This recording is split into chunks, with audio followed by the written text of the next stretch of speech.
Slay Volume 3, Nigerian Kung Fu 2. Ada sat on the park bench for a few minutes before attempting to get up and leave. "I've never really been a fan of his god," said Zwang. "What are you?" calmly asked Ada, who halted by his voice, touching on the fact that it was as though he appeared out of nowhere. "I'm here to tell you that the option to fulfill Kuma's desire is still very much an option," said Zwang with a smile on his face.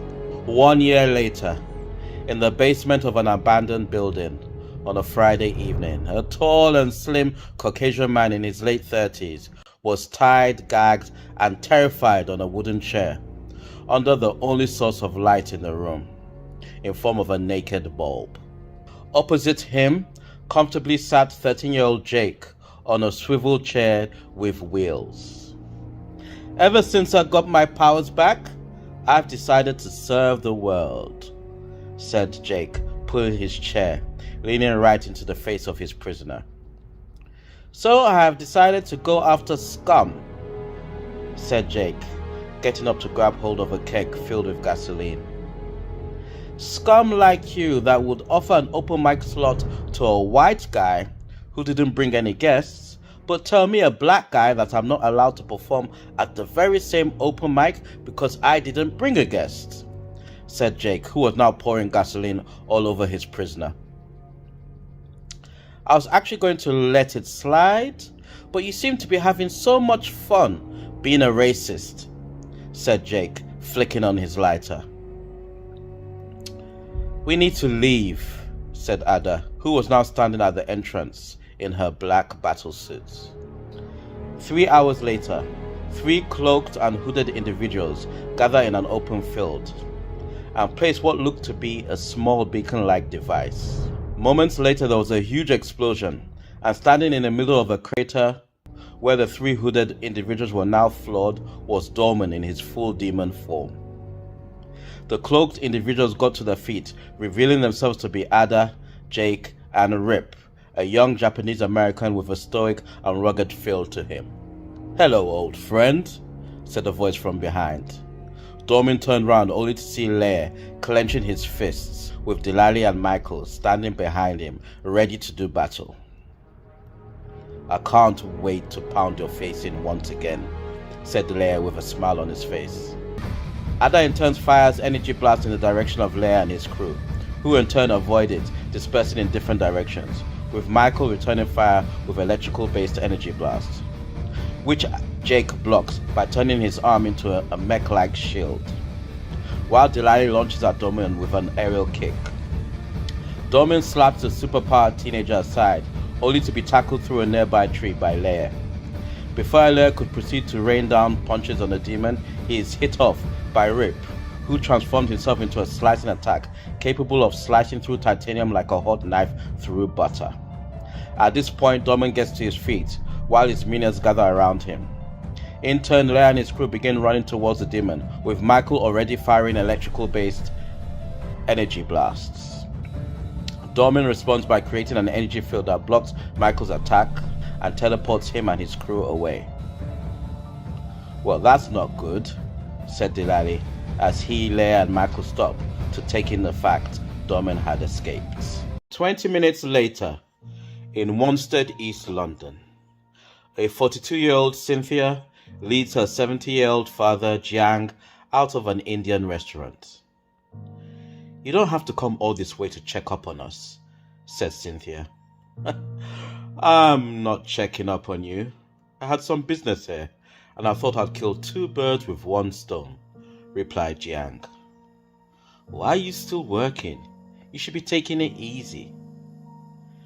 "Business is not the same as working." "If you say so. We'll be back before MJ is home for the summer," said Cynthia. "How is my grandson these days?" "Well, he takes after you and his father, so he thinks he's invincible," said Cynthia, causing Jiang to chuckle. "Please, could you spare me some change?" asked the homeless woman.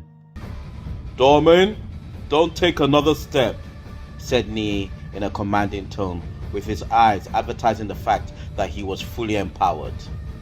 Before Cynthia could comprehend what was happening, the homeless woman thrust her hand into Jiang's chest and ripped out his heart, killing him instantly. "Dad!" screamed Cynthia as she grabbed her father's lifeless body. Dorman ate Jiang's heart and then laughed as he reverted back to his demon form. "I am now 100% of this realm, which makes me outside of your jurisdiction," taunted Dorman as he watched the energy in Nii's eyes fade away.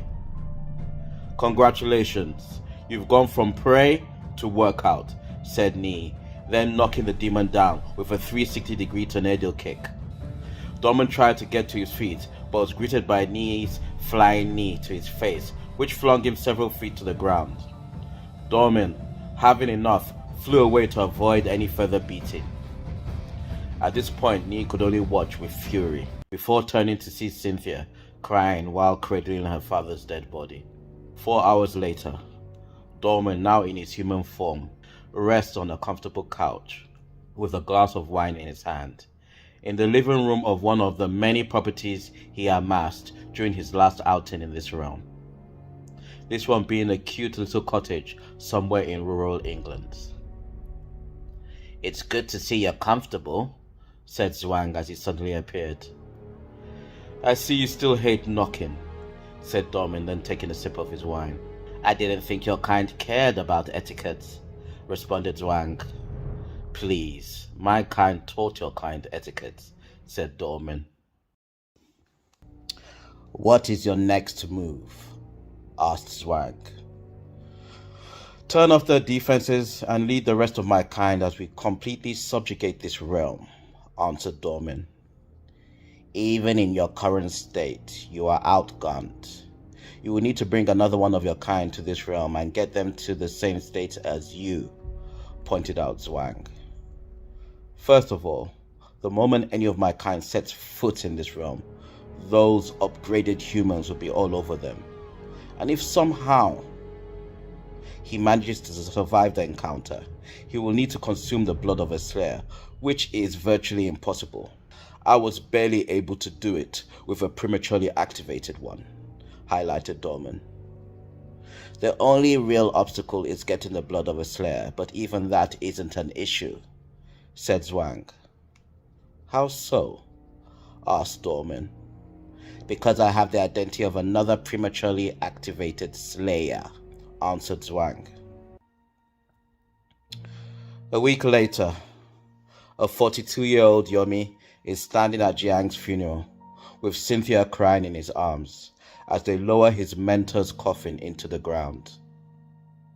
An hour later, Yumi, who is now alone staring at his teacher's grave, is approached by Nii. "They will be after you next, and I have been deactivated as a slayer, which I'm guessing is because I engaged Dorman after he gained legal right to this realm. I don't know how much effect this will have on my abilities, so I'm relying on Iwa and her crew to back you up," informed Nii as he stood beside Yumi. "Tell Iwa to focus all her resources on protecting Cynthia and MJ," responded Yumi. "What about Dorman?" asked Nii. "I'll deal with him," said Yumi. 48 hours later, at Jake's hangout spot where he tortured people he kidnapped, Ada met with him and Rip. "We need to bring him alive and in one piece," informed Ada. "He's one man. That shouldn't be a problem," responded Jake. "He has abilities," added Ada. "What kind of abilities?" asked Jake. "The kind that leaves me disappointed that you would use a child's play area as your base of operations," said a voice from behind. Dorman's henchmen turned around and find Yumi, the man they had been charged to bring in, standing before them wearing a white t-shirt and a black pair of jeans. "And I possess the ability to kick all your behinds," said Yumi. Jake smiled as he transformed his arm into a gigantic robotic hand, which he used to grab Yumi before transforming into a 40-foot battle robot that looked like it was yanked out of a sci-fi movie. "You saved us the trouble of searching for you," said Jake. "These days you can put a camera in anything. Take my t-shirt for instance. It looks like plain old cotton, but in actual fact I might as well be wearing a huge camera," said Yumi, unconcerned of being in what seemed to be a hopeless situation. "What are you rambling on about?" responded Jake. "Your last fight was filmed and later analyzed by the greatest analyst I know. In fact, you know her. She's the one who took away your powers before they were reinstated by a demon," continued Yumi. "I know we aren't allowed to kill him, but can we hurt him?" inquired Jake, now turning to Ada. "You, young man, can warp reality around you, which you use to shapeshift. The thing is, you lack imagination, and once you pick a form, that form has to abide by the rule of nature," further stated Yumi. "What's your point?" responded Jake. "You're not smart enough to create anything I couldn't break," answered Yumi, then activating his chi gate that shattered Jake's hand, which allowed him to drop to the floor. As soon as Yumi touched the floor, he leaped back into the air and delivered an uppercut that sent Jake through the wall, shattering the robot form and knocking him unconscious. As soon as Yumi's feet touched the ground, he found himself under fire from Ada's energy beams. Yumi, while dodging Ada's attacks, began to make his way towards her at an incredible speed, only to be intercepted by Rip's slash attack, which forced him to leap back, only to be launched out of the building after being hit by one of Ada's energy blasts.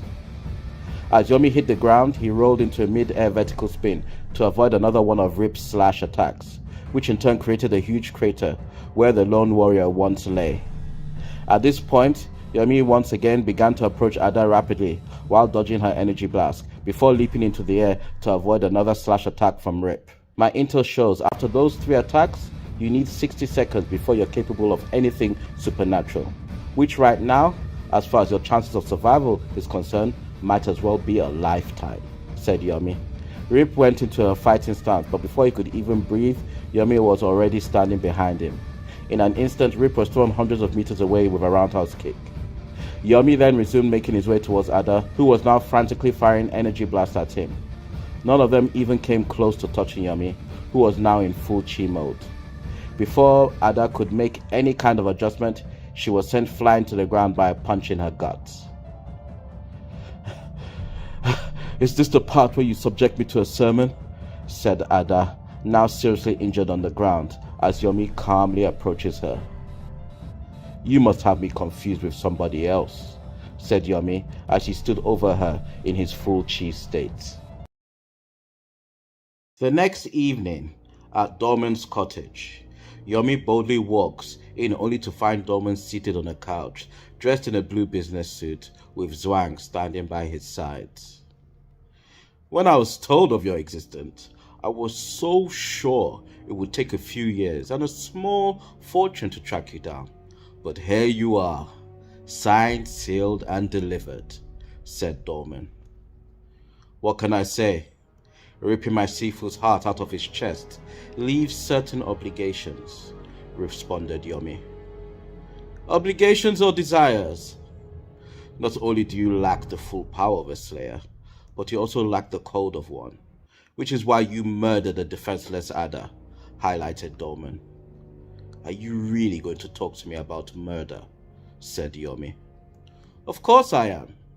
After all, you're standing right there right now because you think you can murder me," said Dorman. "I don't think anything," said Yumi, now going into his chi states. "Is that so? Make your move. After all, there's nothing between us but air," taunted Dorman. Filled with rage, Yumi launched at Dorman, fist first, but Zhuang, with supernatural speed and smoothness, intercepted Yumi's attack with the back of his hand and redirected it with his palm, before striking Yumi with his right fist, the force that sent the enraged warrior through a wall and onto the floor in front of the building. "Do you know what makes a slayer the natural predator of a demon?" rhetorically asked Dorman, as he casually walked out of his cottage with Zhuang by his side, while Yumi, now on his hands and knees, tried desperately to catch his breath. It's because when fueled by divine energy, they can overcome any threat posed by a demon. It's a bit like having a cheat code to a video game. But when a slayer steps outside the jurisdiction, then the battle becomes about skill, circumstance, and strategy, continued Dorman, then using telekinesis to throw Yumi back into the cottage through a wall. The very nature of what you are means your only truly chance of surviving tonight is non-existent, because you are outmatched in ways you couldn't begin to fathom, says Dorman as he and Zwang casually walked back into what remained of his building as Yumi got to his feet in his cheese state, full of rage and attacks. Zwang again intercepts and blocks, dodges and strikes Yumi at will. The now very unfocused Yumi was so behind Zwang in skill, the Dorman henchman seemed bored as he sent Yumi flying with a spin kick.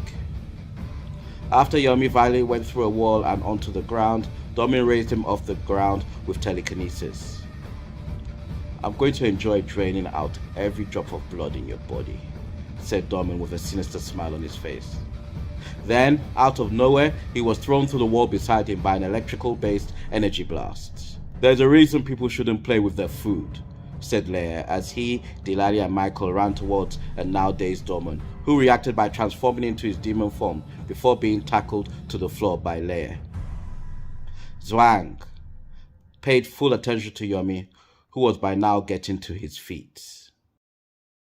Yumi, visibly composing himself, then goes into his cheese state. Meanwhile, Leia was on top of Dorman, landing blow after blow, igniting the demon's PTSD, courtesy of their first encounter, until finally Dorman threw him off him with a sonic scream. The demon then took to the sky, avoiding Michael's electrical-based energy blast, which distracted his attention away from a portal that opened above him, from which Leia leaped out of and onto him, then proceeding to tear off one of the demon's wings, causing him to scream loudly as it plummeted to the ground, where he and Leia hit the ground hard, causing a dust storm. As the demon and his attacker slowly got to their feet, Dorman was hit by one of Michael's electrical-based energy beams, which flung him several feet to the ground. Dorman, now visibly angry, was on his hands and feet. The demon then rushed at Michael with lightning speed, only to be intercepted by an aerial kick by Delali, which he blocked before engaging in hand-to-hand combat with the superpowered team, which was a classic David and Goliath bout, with Delali's slingshot being his impressive martial arts skills, which he used to avoid Dorman's devastating attacks and return fire with precise and debilitating attacks. Meanwhile, Yumi, a little more focused, was fully engaged in hand-to-hand combat with Zwang, both men displaying incredible skills, agility and creativity, which were further amplified by their supernatural abilities. However, Yumi was still lagging behind in terms of overall skill, which began to manifest in him receiving hit after hit before being finally floored with a well-placed sidekick. "You're definitely no Jiang," said Zwang, looking down on Yumi's abilities. Yumi then remembered Jiang observing a sparring match between him and Cynthia when they were children. Cynthia at the time was effortlessly having her way with him. At one point, Yumi hit the ground with frustration. "Yumi, when faced with a superior opponent, simplicity is your friend. The fact that you're trying to hit her is why you're so predictable. Focus on touching her with only the needed amount of force," instructed Jiang. In present time, Yumi gets back to his feet and goes into his chi state, and begins another round of assaults. Zwang, now confident he can put down his opponent for good, ups the intensity and devastation of his attacks. But Yumi, who was now in a serene state of mind, had a simple but effective answer to everything Zwang did, and before the Dorman henchman knew it, he was being thrown and then punched right in the stomach while in mid-air, an attack which sent him flying out of the middle and onto the ground. As Zwang struggled to get to his feet, while Yumi calmly approached him, the difference in brute strength and durability was clear, with Yumi having the clear advantage. Zwang, to overcome his injuries, transformed into his demon form, which doubled his strength, speed, and durability. Zwang then attacked with a high level of skill wrapped in a primal delivery. Yumi effortlessly dodged or blocked every attack coming his way, returning fire with damaging punches and kicks, until Zhuang was brought down to his knees with a kick to the face. Zhuang, feeling helpless for the first time in over 300 years, could only scream out of frustration before being decapitated with a spin kick from Yumi. Yumi watched Zhuang burn away with absolutely no emotion on his face. Meanwhile, Dorman was using one hand to create an energy shield to block Michael's energy blasts, while using the other to grab Delali by the neck and lift him off the ground. Leia, who had just been sent flying by one of Dorman's hits, gets to his feet and pushes the demon back with a front kick to his stomach, and then follows up with 2 punches to the face, at which point the demon is struck by energy beams, causing him to scream in pain. As he notices an attacker head towards him with an aerial kick, Dorman unleashes a shock wave, which throws all his attackers to the floor. He then begins to approach a now dazed Michael, when suddenly from behind, a hand, covered in green energy, grabs and rips out his heart. Leia, Delali and Michael watched in shock as Delali held the demon's heart in his hand, while Dorman dropped to his knee as he began to burn up. 2 weeks later, a 12-year-old boy of both Nigerian and Chinese heritage regains consciousness under a tree in an empty park. "Here, this will help," said Ni, passing him a bottle of water. "What's happening?" asked the boy, now confused. "Easy now," said Ni, as the boy failed with his attempt to get up. "Your name is Maiwa Jiang Shodipo, but people often refer to you as MJ. And right now, you're confused, because who you really are is reconciling with who you have been placed as," explained Ni. Hello there! Hope you enjoyed JOMAJ Comics' latest installment. Subscribe to JOMAJ Comics' YouTube page. To be updated when more graphic novels are available online, simply go to www.jomajstudios.com. Or do a Google search, as sometimes it doesn't come up when you search on YouTube for reasons beyond me. You can also become a patron, as your support is much appreciated and goes towards helping disadvantaged young people all over the world. Also send your feedback via comments, good or bad, they are precious to me. Until the next one, take care and God bless. Slay Volume 3 is available on paperback.